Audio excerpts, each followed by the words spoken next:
Rob Bell is an influential author, speaker, and former pastor known for his progressive approach to Christianity and his willingness to challenge traditional theological perspectives.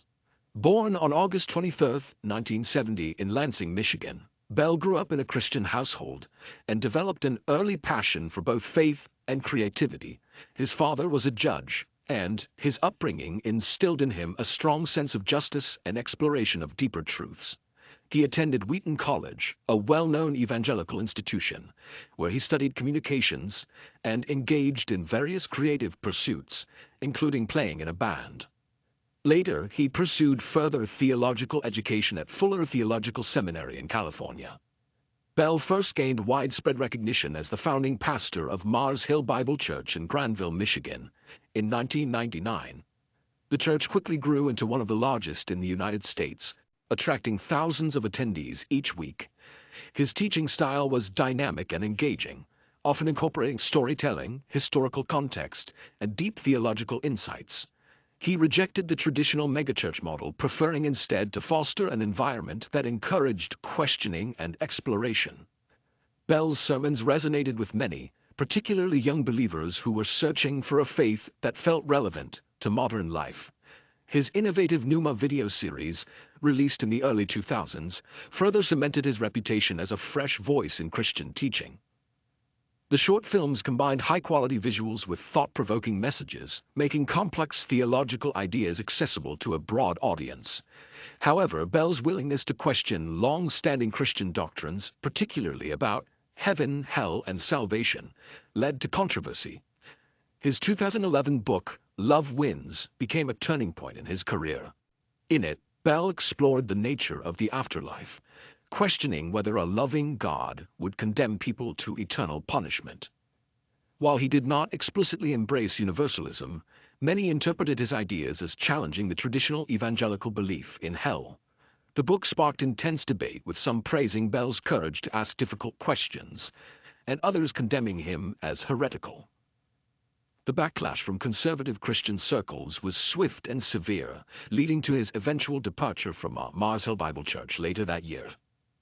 After leaving pastoral ministry, Bell shifted his focus to writing, speaking, and engaging with a broader cultural audience.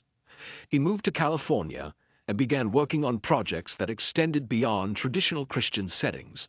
He published several more books, including What We Talk About When We Talk About God and How to Be Here, which explored spirituality, creativity, and human potential. He also collaborated with media figures like Oprah Winfrey, appearing on her Super Soul Sunday program and participating in her The Life You Want tour. His work continued to challenge conventional religious ideas while appealing to those seeking a more open and inclusive spiritual framework.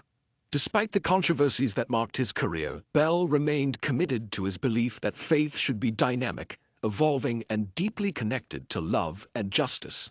He launched the Robcast, a popular podcast where he discussed theology, culture, and personal growth with a variety of guests.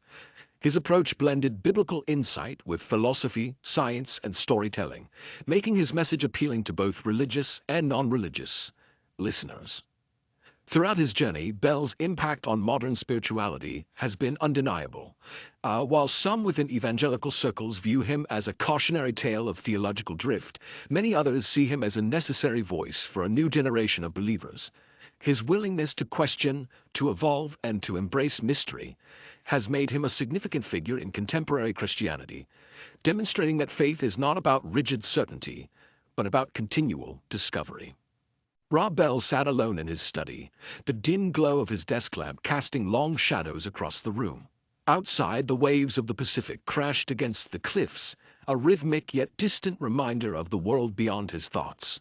He had lived near the ocean for years now, ever since leaving Mars Hill Bible Church and moving to California.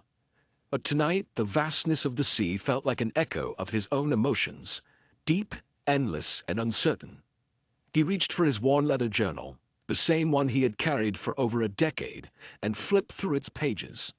It was filled with sermons, ideas, and reflections, memories of a time when he stood before thousands, sharing messages of hope and love. He smiled bitterly. Hope and love. The very things that had sustained him were also the things that had driven a wedge between him and the community he had once called home. Rob's greatest sorrow was not simply leaving Mars Hill. It was the painful realization that the people who had once embraced his words as truth had turned their backs on him. He had founded the church with a vision of radical inclusion, of creating a space where people could wrestle with faith, doubt, and the complexities of life. But when Love Wins was released, everything changed. The backlash had been swift and merciless. Friends distanced themselves, fellow pastors denounced him, and even people who had once thanked him for saving their faith now labeled him a heretic. He had expected criticism, but he hadn't anticipated the depth of betrayal he felt when some of his closest allies walked away. The church he had built with love and sacrifice became a place of whispered conversations and judgment.